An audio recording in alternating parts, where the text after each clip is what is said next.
Hey there! If you're watching this, it means you were just recently hired as an occupational therapist for Cardinal Hospital. In this training video, we will run you through the Katz Index for performance in activities of daily living, but is often referred to as a Katz Index. While working at inpatient care at Cardinal Hospital, you will often have to assess clients and their ability to be discharged. To give you some background information on the Katz Index, it was developed by Dr. Cindy Katz, who created it to find a way to measure function and how it changed over time in the elderly and those with progressive chronic illnesses. The Katz Index is important to predict falls, complications, and length of hospital stays, and is a standardized quantitative measure. The Katz Index ranks individuals in 6 ADL performance areas. I'll show you.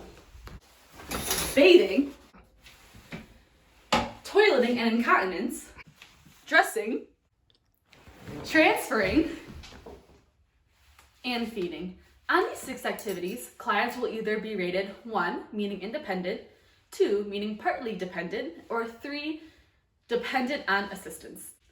Once the scores are totaled, clients are put into groups A through G. A meaning independence, and G meaning total dependence on others. The Katz Index is used primarily to assess elderly clients. However, it can still be used to assess clients with deteriorating function. The validity of the Katz Index has been studied in multiple studies. It has been proven to have acceptable and adequate construct validity. However, for criterion validity, the numbers were found to be a little low. The reliability for the Katz Index is not widely studied, but in some studies it has been shown to have good inter-rater reliability. And finally, the Katz Index is a good tool for predictive and specificity values. The strengths of the Katz Index include that it creates a common language for all healthcare practitioners who are involved in the client's care and discharge planning. It is simple and easy to use, it is free, and it can pick up on changes in declining health status.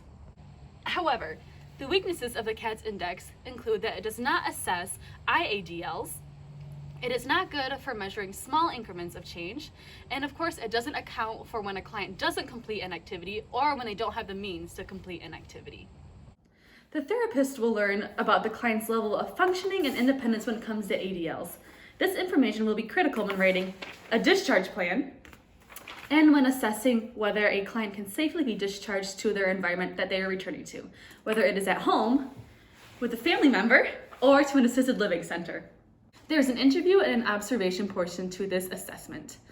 The interview process takes about 5 to 10 minutes, and the observation process varies depending on the client's abilities. To administer the Katz Index, the therapist will need an environment where they can monitor the client toilet, transfer, and bathe, and of course feed. And lastly, dressing. The domains that the Katz Index address include occupations, specifically bathing, toileting, transferring, feeding, and dressing.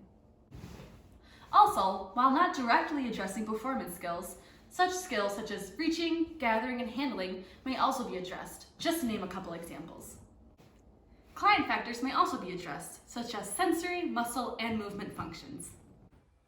Well, that completes your training video for the Katz Index. You are now prepared to go administer this tool with your clients. Have a good day, and I hope you enjoy your career at Cardinal Hospital.